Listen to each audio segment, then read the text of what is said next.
नमस्कार दोस्तों, GNS news में आपका स्वागत है। हर उपयोगी जानकारी और काम की खबर से अपडेट रहने के लिए अभी सब्सक्राइब करें हमारे चैनल को और साथ में बेल आइकन भी प्रेस कर ले और वीडियो को ज्यादा से ज्यादा दोस्तों में शेयर करें। तो चलिए बढ़ते हैं खबरों की ओर। हरियाणा के करनाल में मंगलवार को भीषण सर्दी में भारतीय किसान यूनियन के बैनर तले नए अनाज मंडी में किसानों की प्रदेश स्तरीय किसान महापंचायत हुई है। किसान महापंचायत में किसानों ने सरकार के खिलाफ बिगुल बजाते हुए आह्वान किया कि जब तक प्रदेश सरकार गन्ना के रेट नहीं बढ़ाती है तब तक किसान आंदोलन से पीछे नहीं हटेंगे। इसके बाद किसान महापंचायत समाप्त हो गई है, लेकिन किसान नेताओं ने स्पष्ट कर दिया कि अगर सरकार गन्ना के रेट नहीं बढ़ाती है तो किसान 17 जनवरी के बाद गन्ना की छिलाई बंद कर मिलों में गन्ना भेजना बंद कर देंगे। यही नहीं, फिर भी सरकार गन्ना के रेट नहीं बढ़ाती है तो 20 जनवरी को प्रदेश के शुगर मिलों में तालाबंदी कर देंगे।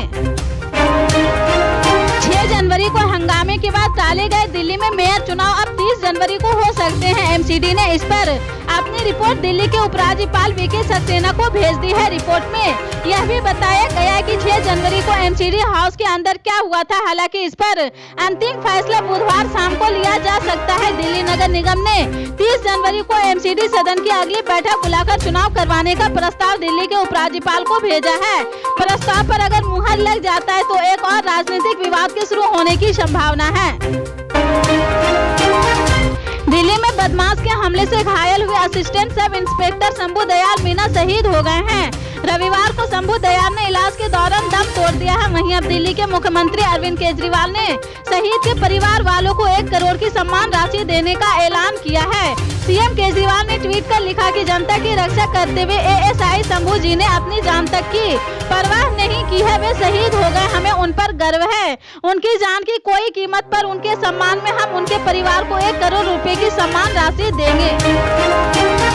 उत्तर भारत के राज्यों में ठंड के बीच स्कूल बंद है। दिल्ली, उत्तर प्रदेश, पंजाब, हरियाणा, उत्तराखंड समेत कई राज्यों के स्कूलों में शीतकालीन छुट्टियां जारी है। दिल्ली, उत्तर प्रदेश, उत्तराखंड में स्कूलों की छुट्टियां 15 जनवरी तक बढ़ा दी गई है तो वहीं यूपी के कई जिलों में भी छुट्टियां बढ़ी है। आइए जानते हैं ठंड के कारण कहां कब तक स्कूल बंद है। पंजाब में ठंड और शीतलहर के बीच भगवंत मान सरकार ने एक बार फिर से स्कूलों में छुट्टियों का बढ़ाने का फैसला किया है। पंजाब के स्कूल 13 जनवरी तक बंद रहेंगे। पहले ये छुट्टियां 8 जनवरी तक के लिए थी। बिहार और झारखंड में स्कूलों में भी सर्दियों की छुट्टियां जारी है। पटना समेत राज्य के अधिकतर जिलों में 14 जनवरी तक स्कूलों की छुट्टियां हैं। वहीं झारखंड में 5वीं तक के स्कूल 15 जनवरी तक बंद रहेंगे। उत्तराखंड के जोशीमठ इलाके में भू धसाव के बीच अब यूपी के अलीगढ़ में कुछ घरों में अचानक दरार आने की खबर सामने आई है। इन दरारों में स्थानीय लोगों में दहशत का माहौल है। अलीगढ़ के कई घरों में भी दरारें आने शुरू हो गई है। वहीं उत्तराखंड के जोशीमठ में इमारतों में दरारें आने से स्थानीय निवासियों में दहशत का माहौल है। अलीगढ़ नगर निगम के अतिरिक्त आयुक्त राकेश कुमार यादव ने कहा कि हम अपनी टीम भेजेंगे और जाँच की जाएगी कि ऐसा क्यों हुआ है। कांग्रेस पार्टी ने बड़ा फैसला लेते हुए बदरुद्दीन अजमल की party all India United democratic front से नाता तोड़ लिया है। कांग्रेस और अजमल की पार्टी ने पिछले विधानसभा चुनाव साथ मिलकर लड़ा था। कांग्रेस मीडिया प्रभारी जयराम रमेश ने कहा कि अजमल का अब यूपीए से कोई लेना देना नहीं है, वह बीजेपी के माउथ पीस है। अजमल ने असम विधानसभा चुनाव के बाद हिमंत बिस्वा शर्मा के साथ साठगांठ की थी।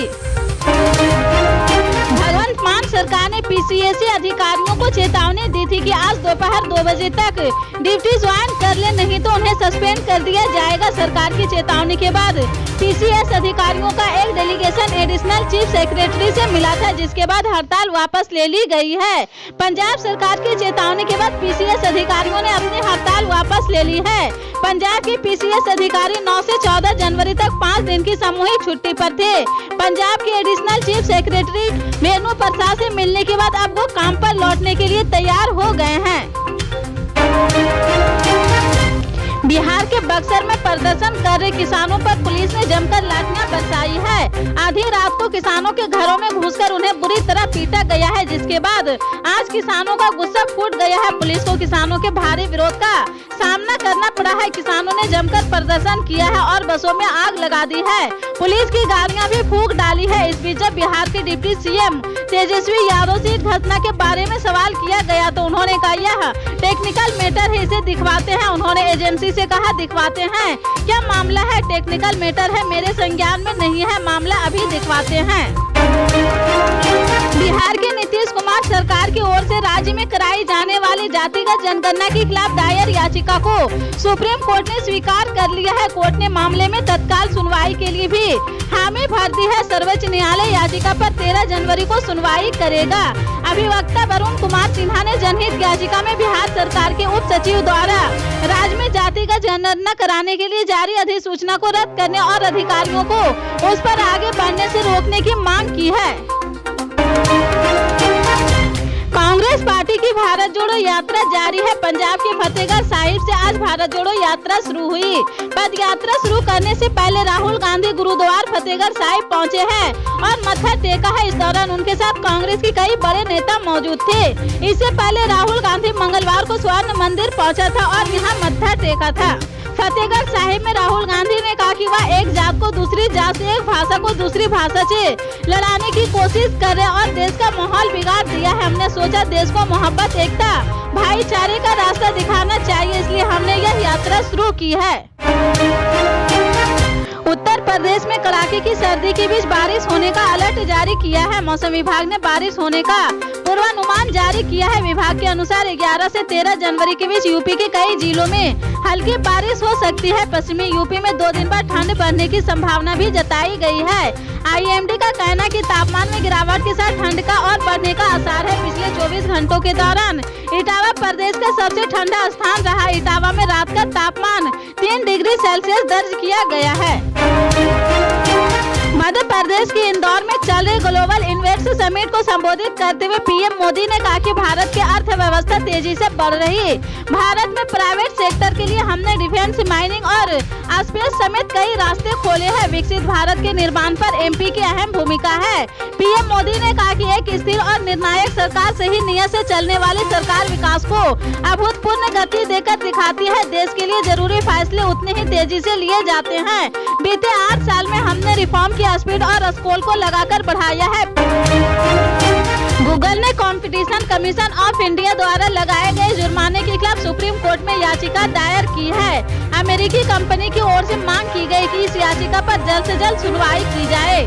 गूगल की ओर से वरिष्ठ वकील अभिषेक मनु सिंघवी ने मामले पर जल्द सुनवाई की मांग करते हुए कहा कि आदेश के मुताबिक 19 जनवरी तक आदेश का अनुपालन करना है। अभिषेक मनु सिंघवी ने कोर्ट को बताया कि NCLAT ने गूगल की अपील पर सुनवाई की तारीख अप्रैल में तय की है। ऐसे में उनकी अपील इन्फ्लुएंस हो जाएगी। सिंघवी ने कहा कि CCI ने बिना किसी सबूत और गलत जांच के आधार पर गूगल के ऊपर जुर्माना लगाया है। CGI ने कहा है कि गूगल की याचिका पर 16 जनवरी को सुनवाई करेंगे। जनता दल यूनाइटेड संसदीय बोर्ड के अध्यक्ष उपेंद्र कुशवाहा ने नीतीश कुमार के मंत्रिमंडल में शामिल होने की इच्छा जाहिर की थी। उनकी मंशा सामने आने के बाद अब अटकलें लगाई जा रही कि उन्हें बिहार का नया डिप्टी CM बनाया जा सकता है। कयास लगाए जा रहे कि बिहार के मुख्यमंत्री नीतीश कुमार 14 जनवरी को खरमास के अशुभ महीने को समाप्ति के बाद मंत्रिमंडल विस्तार कर सकते हैं। दरअसल ये अटकलें मंगलवार को आए उपेंद्र कुशवाहा के इस बयान के बाद लगने शुरू हुई है, जिसमें उन्होंने सरकार में शामिल होने की इच्छा जाहिर की थी। उत्तर प्रदेश में पीलीभीत से बीजेपी सांसद वरुण गांधी की पार्टी के खिलाफ बयानबाजी जारी है।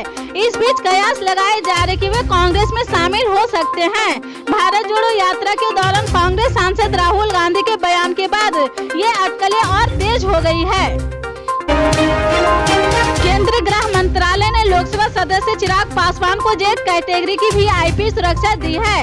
यह सुरक्षा उन्हें बिहार में दी जाएगी। गौरतलब है कि IB की थ्रेट परसेप्शन रिपोर्ट के आधार पर पासवान को यह सुरक्षा दी गई है। इस रिपोर्ट के सामने आने के बाद LGP के पासवान गुट ने चिराग पासवान की सुरक्षा बढ़ाने की मांग की थी, जिसमें चिराग पासवान को बिहार में जान का खतरा बताया गया था। उत्तराखंड के आपदाग्रस्त शहर जोशीमठ को बचाने की आखिरी कोशिश शुरू हो गई है। आज उन 2 होटलों को ढहाया जाएगा जिन्हें कल ध्वस्त किया जाना था। कल होटल से जुड़े लोगों को विरोध के कारण होटलों को गिराने का काम रोका गया था। वहीं आज प्रशासन और होटल मालिकों के बीच मीटिंग हुई है, जिसमें मुआवजे को लेकर समझौता हो गया है। ठाकुर सिंह राणा कलारी और सुंदरलाल माउंट व्यू होटल के मालिक है। होटल मालिकों ने कहा कि प्रशासन कह रहा है कि मार्केट के हिसाब से मुआवजा दिया जाएगा, लेकिन कितना दिया जाएगा, क्या रेट है, ये कोई नहीं बता सकता है। जोशीमठ में क्षतिग्रस्त मकानों की संख्या बढ़कर 723 हो गई है।